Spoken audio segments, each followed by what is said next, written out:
Hi mga ka-ansya, for today's video magluluto tayo ng pangmayaman, Japanese and Filipino food.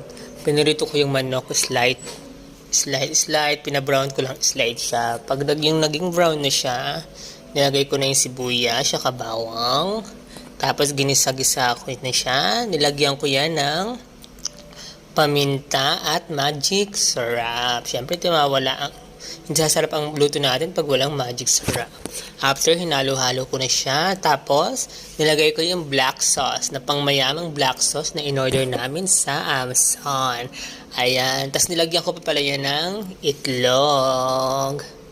Saka ko tinakpan. Tapos, after a minute, after an hour, luto na siya. Panoorin nyo na lang, ang sarap niya siya. Hulaan nyo kung ano siya. Japanese Filipino food. Thank you, bye!